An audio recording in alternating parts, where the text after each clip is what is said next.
Situasi rumah tangga Jennifer Dunn kini tengah jadi buah bibir. Hal ini setelah adanya tudingan terlibatnya sang suami Faisal Haris dalam kasus korupsi bantuan sosial atau Bansos, Program Keluarga Harapan atau PKH Kementerian Sosial tahun 2020. Namun menurut Jennifer belum ada tindak lanjut maupun statement dari KPK soal suaminya atas pelanggaran hukum. Menurutnya, Faisal Haris tidak terlibat dalam kasus dugaan korupsi pekerjaan penyaluran bantuan sosial beras COVID-19 di Kementerian Sosial. Bagaimana kelanjutannya? Simak video selanjutnya. Yang pertama, terkait dengan pemberitaan klien kami yang diduga terlibat dalam aliran kasus korupsi Kemensos tahun 2020. Itu sore hari ini kami akan melakukan klarifikasi terkait dengan pemberitaan ini. Walaupun pemberitaan ini sudah berlangsung lama, sejak Desember 2023 sampai tadi malam masih juga diberitakan. Selama ini kami akhirnya memutuskan untuk sore hari ini menyampaikan klarifikasi terkait dengan pemberitaan itu. Kami menegaskan bahwa yang pertama, benar klien kami diundang sebagai saksi dalam kasus tersebut. Sebagai saksi ya, diundang sebagai saksi. Justru klien kami ini bingung dan tidak mengenal semua tersangka yang sudah ditetapkan oleh penyidik KPK. Jadi beliau ini bingung sebagai saksi untuk tersangka dalam kasus apa, nggak jelas. Isu yang beredar dari pihak-pihak tertentu bahwa klien kami menerima aliran uang dari transaksi jual beli rumah dengan salah satu tersangka. Ini adalah informasi atau penggiringan opini yang menyesatkan dan merugikan klien kami. Bahwa benar klien kami melakukan transaksi jual beli rumah pada tahun 2010. Tetapi bukan dengan tersangka yang sekarang terlibat dalam kasus 2020. Jadi ini sudah 2010 transaksinya. Sekarang 2020. Ada hubungan apa 2010 sama 2020? Itu yang membingungkan klien kami. Kemudian yang ketiga, klien kami juga, terutama istri dari beliau ini, dikaitkan dengan kasus tersebut. Dan ini penggiringan opini yang sangat merugikan klien kami. Karena tidak pernah ada pemberitaan yang berimbang. Selama ini kami diam ya. Tapi hari ini saya mau tegaskan bahwa bagi pihak-pihak yang menyebarkan pemberitaan yang merugikan klien kami akan memikirkan untuk melakukan tindakan hukum. Karena kami sudah mendapat dokumen resmi rekaman bahwa tidak pernah ada statement dari pihak KPK atau juru bicara KPK yang menegaskan atau menunjuk bahwa klien kami ini terlibat dalam dugaan itu. Nggak ada, kita ada rekamannya kok. Nggak ada, itu hanya dikembangkan oleh oknum-oknum media tertentu. Bahkan tadi malam kami sudah mendatangi, saya sebagai kuasa hukum saya sudah mendatangi kantor dari media tersebut. Ternyata kantornya gelap gulita. Nah, kenapa enggak saya sebut namanya, nama kantor di sini, tapi nanti aja. Jadi itu maksud dan tujuan kami sore hari ini untuk menyampaikan klarifikasi. Selanjutnya kami tegaskan bahwa patut diduga kasus ini ada nuansa politik sangat kental terkait dengan status klien kami yang saat ini mencalonkan diri sebagai caleg DPR RI di Dapil Jawa Barat.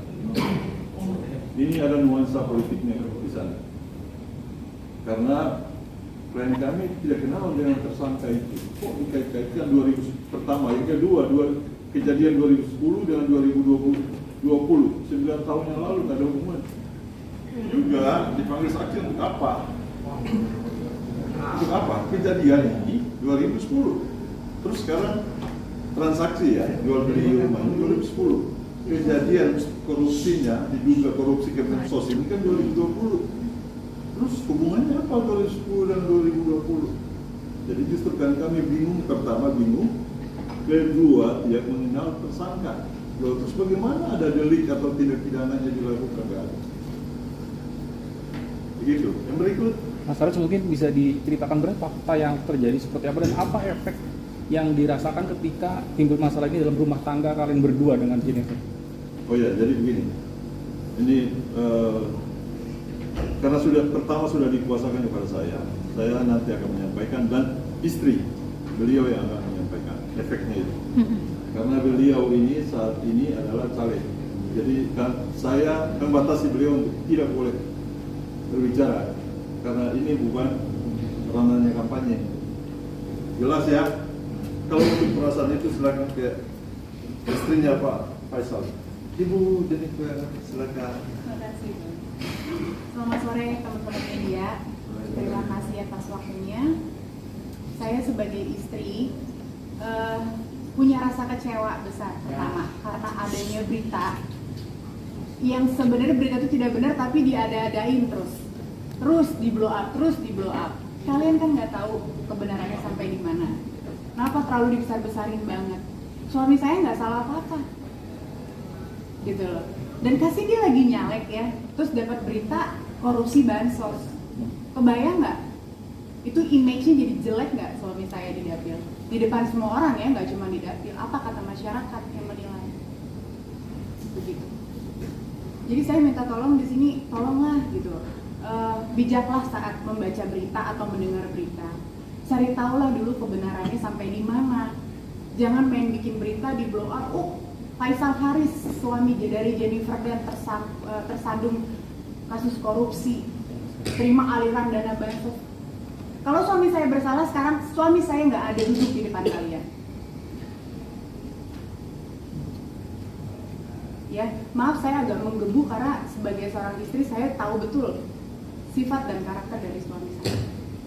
Punya kecewa, iyalah kecewa. Kok bisa ya suami saya kayak nggak salah apa loh, nggak ada terkait apa-apa kok dituduh enggak gitu. Dan ini pas banget momen di saat dia lagi mencalonkan diri sebagai anggota dewan. Berita itu timbul, merusak image ya. Kalau tadi Mas tanya apa dampaknya dalam keluarga rumah tangga, tidak berdampak apa-apa. Kita bukan rumah tangga yang gampang tergoyang dengan berita-berita seperti itu. Justru kita semakin kuat. Kuat untuk apa? Meyakinkan ke kalian semua, ke masyarakat semua, bahwa itu nggak mempan buat kita diberitain begitu. Kita nggak salah apa-apa kok.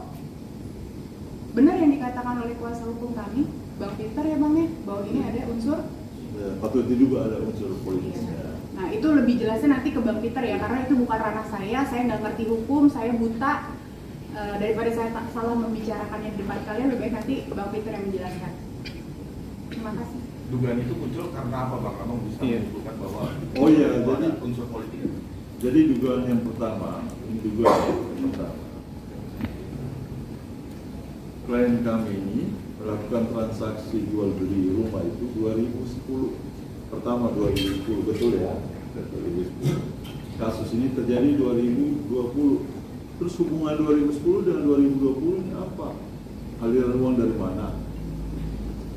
Yang kedua, klien kami ini tidak kenal dengan para tersangka itu. Bagaimana kualifikasi perbuatannya sebagai saksi, hubungannya dengan para tersangka itu, yang tersangka yang sekarang? Nggak kenal juga. Betul ya? Betul kan? Nggak kenal. Semua tersangka itu nggak kenal. Itu indikasi. Kemudian proses penyidikan kasus ini kan dari Februari 2023. Oh di akhir tahun baru dipanggil. Kira-kira itu saja. Artinya pemberitaan, saya minta mau sampaikan klarifikasi ini kepada teman-teman media untuk harus melakukan check and recheck. Check and recheck ya, karena kita sudah punya data. Ini data rekamannya ada. Wawancara teman-teman media dengan juru bicara KPK. Juru bicara KPK ini nggak pernah sebut nama klien kami sebagai saksi. Beliau bicara secara umum saja. Dalam kasus itu, loh kenapa bisa pemberitaannya itu menjurus ke klien kami sebagai saksi?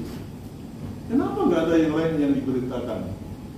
Saksi kan bukan satu orang saja klien kami, masih banyak saksi yang lain. Kenapa nggak diberitakan saksi yang lain? Atau tersangka yang lain? Dan statementnya itu, judulnya itu sangat kontroversi dan sangat provokatif. Saya mau kasih tahu ya, itu ada media nasional. Tadi malam saya baca itu di IG-nya itu sangat provokatif. Dari mana Yum melakukan klarifikasi atau pemberitaan yang berimbang dengan kami? Gak ada, tapi sangat provokatif. Dan sekali lagi saya tegaskan, kami sudah punya bukti rekaman bahwa pihak teman-teman juru bicara KPK tidak pernah menyebutkan klien kami sebagai saksi yang diduga menerima aliran uang. Nggak ada, itu hanya dikembangkan oleh oknum-oknum teman-teman jurnalis. Saya juga kecewa dengan teman-teman ini. Itu yang harus diklarifikasi. Nanti sebentar teman-teman yang kemarin buat beritanya ini, sebentar nanti saya mau bicara ya untuk klarifikasi. Ini ada beritanya di IG-nya sampai udah berapa ratus ribu yang live itu. Kira-kira begitu.